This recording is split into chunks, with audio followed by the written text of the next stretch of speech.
Hello, all, and welcome to At World's Edge, the Fantasy Lore Podcast. Today, we're going to be doing something a little different and talking about a subject that's very controversial in any fandom: changing the lore. Whether you're a follower of the Imperial Truth, a diehard Trekkie, a Tolkienic lore master, or whatever Witcher fans call themselves, you are enmeshed in the canon of your fandom and are often fiercely knowledgeable and protective of it. The issue is that life, unlike stories, changes every moment. In the real world, often the thing that the truth one moment can be fiction the next, and this means that the fictional universes that want to stay in the cultural zeitgeist need to change as well. Today, we'll be looking at some reasons lore changes and also discussing how the same company so completely flubbed one change in lore while masterfully executing another in a relatively short time. Let's go ahead and dive in.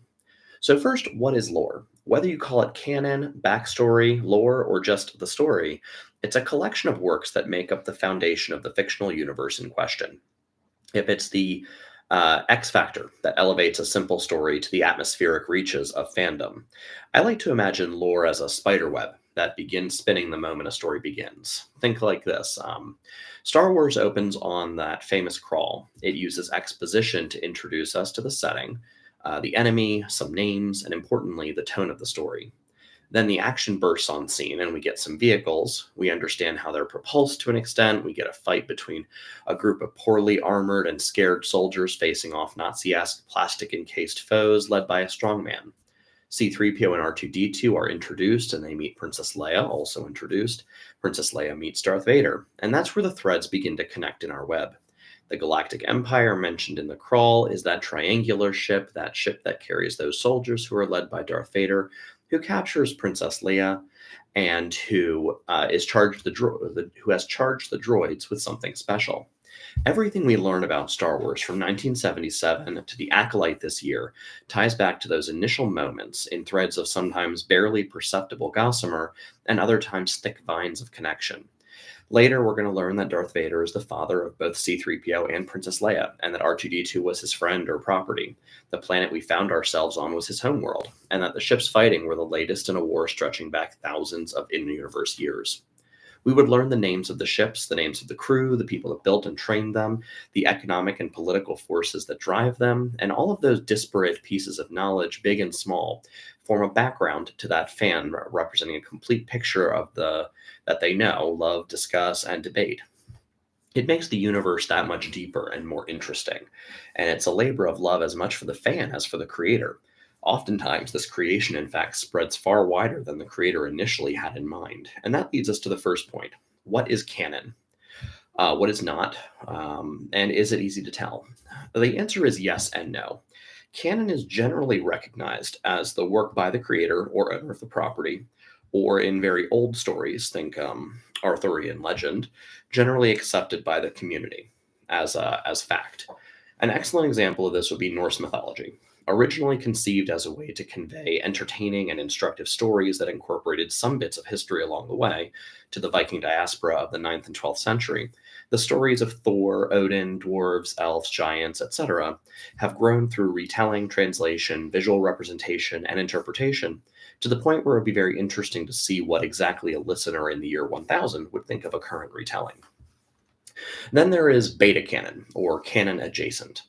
The world of Sherlock Holmes and the Star Trek universe are excellent examples here. The works of Sir Arthur Conan Doyle form a solid core that tell us what kind of men Sherlock and Watson were, the way they solved cases, the enemies they fought against. The stories written after his death, even the videos and TV shows, expand on that universe, and if they adhere to the same basic concepts like the deductive method of solving crimes, his setting in London, his general mannerisms, and they're often generally accepted by the community as valid things that could have realistically happened in that world following all the rules. Star Trek was defined in its early years by a format, television and film, that did not allow for telling of some stories that would have been too expensive or perhaps impossible due to the technology of their day, or which would have not been acceptable to a wider audience. These found expressions in books and comics, and while there's definitely a Star Trek alpha canon that the films and shows today follow, many times the books and comics can provide valuable insight into pieces of the characters that we can't see in those mediums. Finally, there is non-canon. This obviously includes fiction. I say obviously because by its definition, it's written by fans, and the audience is, pardon the expression, the author themselves. They aren't writing it for money or for fame or to make a statement about lore, but to express themselves through the medium of of a world they love and identify with.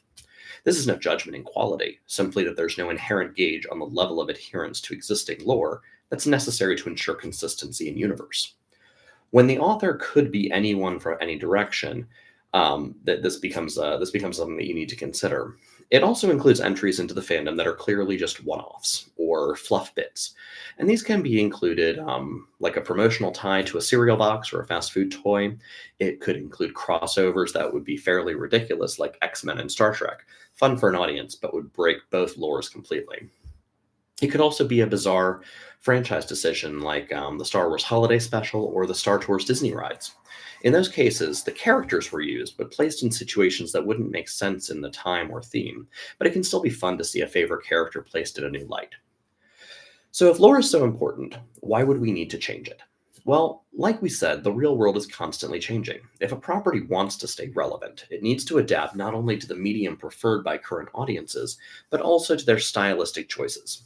There are valid fiscal and cultural reasons to make a change about lore, at least if you want your fandom to continue to grow generation after generation and adapt to those needs. A great example is Lord of the Rings, which was a complete novel, but whose author, J.R.R. Tolkien, had included voluminous backstory notes that underpinned the canon for him as he wrote it. After he died, his son compiled these into new releases, which he published, and in some of those revelations, in those hitherto incomplete works, the details needed to be filled in by Christopher Tolkien. These changes were small, but they represented deviations from the original by the source of truth, the owner of the IP. They were handled and received fairly well because it was understood why the change was being made, i.e., newly discovered or compiled sources, and how it was made by officially declaring it so by the owner of the IP in an acknowledgement that this is newly discovered lore. It's official, and no one was wrong for theorizing and discussing how they had before, but this is the new truth, and now the audience knows it.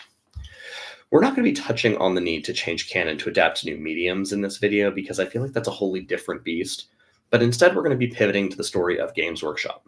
In the last 2 years, they've rocked their lore in their 40K universe in big ways, but with wildly divergent results. These changes are 100% canon lore. It is indisputable. The current owner of the property has deemed it so, and unless they say otherwise, we have no choice as fans but to accept it. We are, of course, talking about the introduction of the Leagues of Votan and the revelation of female Adeptus Custodes in the universe of 40K. Both represented opportunities for Games Workshop to interact with their fans, and both had the opportunity to be failures or successes, but each went in wildly different directions. I posit that the divergence was because of how the change was announced rather than the change itself. So, to start off, the Leagues of Votan are the in-universe and real-world successors to the Squats. These futuristic dwarves were the 40K mirror for fantasy dwarves, and the 1980s and 90s, they were a big fun army to play of big guns, big beards, and big bikes. All in all, big fun. They were emblematic of the bombastic action themes of that era, and at the time in 40K when it was all a bit wacky. They would exit the story in 3rd edition in the 90s and not return again for 30 years until 2022. From a business perspective, they were a new army, which is always needed to drive revenues, and they were almost sure to be a hit with fans, who saw them as almost a mythical callback to an earlier time in the game, either just imagined by the youth who currently play, or as an actual memory and nostalgia by older players. In the lore, there was an issue. They had been killed off, brutally, in fact, by the Tyranids. This disappearance wasn't well delved into, but it was established and it was complete. So how would Games Workshop pull that off? Their response was twofold. Firstly, the Squats had died off, as in the beings who were an auxiliary troop choice for the Empire, demi-humans recruited from specific mining worlds. They had been in the path of a Tyranid fleet and got devoured. Only sporadic remains of that particular group existing in small communities throughout the gigantic empire of man. What the Empire didn't know was that these were but a tiny fraction of that race, who had sequestered themselves in the mostly inaccessible regions of the core in the galaxy. They'd always been self-sufficient and with no reason to expose themselves en masse, but all that changed with the Great Rift, and they were now forced to expand into a wider galaxy, a new faction unseen by any other for thousands of years, who weren't big enough to be mentioned before by, say, the Eldar, but who nonetheless are a force to be reckoned with. This was a similar vein to how the Tau and Necrons had been introduced nearly 20 years ago. The Tau were there, but they evolved so quickly that the glacial pace of imperial storytelling, they simply weren't recognized as something to care about until where we are now in the early 41st millennium. And the Necrons were sleepy boys, which until only recently had only bare forays into space by lone robot bands, becoming somewhat of a boogeyman of the universe until, again, recent times. This was a good strategy. It explains all the questions left over by the squats and also why they hadn't been mentioned before. And it did it in a way that both honored the past lore and fit in with the current narrative. There was every opportunity for, especially in the case of the fan favorite squats, for this to be a disaster. It was a cash grab, playing on nostalgia instead of creating a new species. But it wasn't seen cynically because of how it was incorporated and delivered. Games Workshop even managed to incorporate modern identity sensibilities into the race's repudiation of derogatory squats in favor of the more majestic sounding Leagues of Votan. It was a slam dunk that changed the lore, but was wholly positive. Let's compare that to the revelation of the existence of female custodies. You'll notice that I said revelation rather than introduction, and this is a key syntactual difference. The custodies have been a part of the 40K universe since its inception, in one form or another. Through their many iterations, however, they had some lore constants. They were the Emperor's bodyguards. They had spear pike weapons. They had tall hats. And they were men. Like we talked about in the web of lore, all of these things formed part of the basis for the many connection points that evolved over the past 4 decades. The Emperor became a vegetable who communicates psychically with his custodes, who are superhuman, using the Force Spear ceremonially, but who are deadlier with them than an entire legion of Astra Militarum tanks. Their hats are an arcane piece of art made of indestructible metals that call back to them being more than just soldiers like the Space Marines, or zealots like the Sisters of Battle.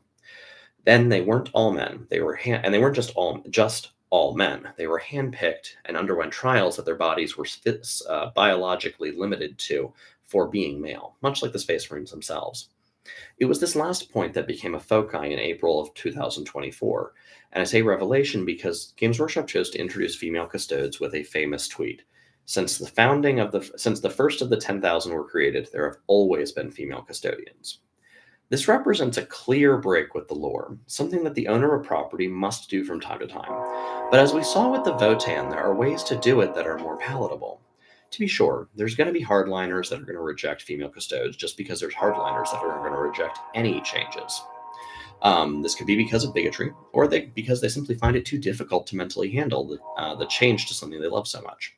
But Games Workshop seemed to be on a mission to piss off their fan base. This tweet was gaslighty to an extreme, calling the fans equivalents of liars, then stupid, then ridiculing them for questioning the lore. This is a double punch not only to the pride of the fans, but it makes them feel betrayed by the story they've invested in.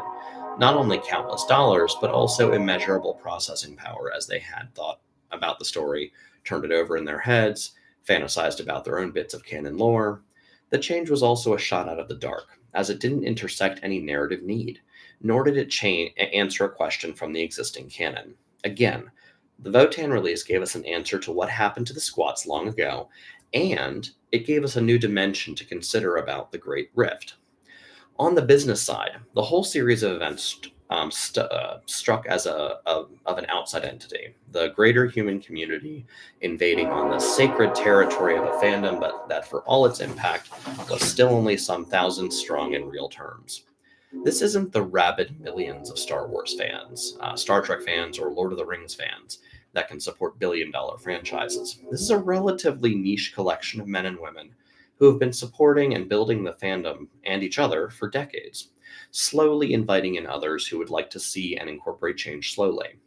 They were hostile and unprepared for the spotlight as much as they welcomed a potential big screen adaptation of their favorite heroes.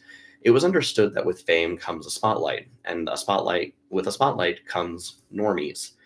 In this case, it's theorized that Amazon, in laying the groundwork for future media projects with Games Workshop, required a token of diversity inclusion and that they wanted female custodies. Whether or not that conspiracy is true or not doesn't really matter, because this video is about how it could have been handled differently, because I believe it 100% could have. In fact, since 2018, Games Workshop had already been creating a narrative format that would have allowed for the introduction of female custodies. Belisarius Cawl is a deus ex machina, literally, who broke lore within a lore context. He was charged in ancient times with improving the Emperor's designs, otherwise considered sacred. He shouldn't exist, but he does. He restored Gilliman with the help of Xenos technology and essentially magic. He biologically and technologically improved the Space Marines, a thing considered taboo by both the Adeptus Mechanicus and also the Adeptus Astartes. The Great Rift had made changes to the Emperor himself, with the increased warp energy having some theorized that the Master of Mankind may undergo a unique apotheosis and become a literal god rather than a figurative one. In this context, maybe his historically limited 10,000 custodies are insufficient. Maybe they need to improve their numbers. Maybe Cawl was charged with finding a way to double the recruitment pool. Space Marines are wholly different from the custodies. Female custodies did not have to threaten the idea of female Astartes, and the introduction could have been organic. Let's say Cawl arrives at the Imperial Palace, accompanied by a tall bodyguard. Gilliman and Valoris turn to him, inquiring about his helmed companion. Cawl rises up on his spider-like legs and whispers something to it. Not quite head level, for he's unable to rise that high. The being raises its hands to its head and pulls off its golden helmet. The face beneath is unmistakably female, Nantaran, but the armor, build, and psychic vibrations emanating from it are akin to a custodian. Not akin, but identical. The Primarch and Chief Custodian level a gaze at the Tech Magos as the strange new custodian kneels to her captain. Cawl has some explaining to do. There would always be resistance to change. There always have been, and there always likely will be, because in every situation, people like the familiar. That said, it didn't have to be the way that it was. There was already a narrative engine, Belisarius Cawl, who was an agent of change. There was a situation, the Great Rift. There was a business need, a deal with Amazon and a desire to expand into a more female market. There was also something else, a fan base that has, in general, accepted changes to the lore that are done in a way that makes them feel like the story is moving forward. There wasn't much resistance to the Tau. There was resistance to the Tau, who were derided as space communists, but now they're fan favorites. There was resistance to the return of Gilliman and the other Primarchs who were coming back, who were seen as Mary Sues. There was resistance to the Great Rift, as it made Cadian players worry about their collections. There was resistance to the Votan, who were seen as copycat Space Marines. The fandom has adapted and accepted all these things, and they could have accepted female custodies. But Games Workshop instead treated their fans like enemies, and it could have trusted them with a complex and uncomfortable idea. With that, I thank you for your time today. I hope you found this to be a good use of your evening. For more videos like this and other lore topics, please hit the like button, hit the subscribe button, and tell your friends. You all have a great day, and I'll see you in the next one.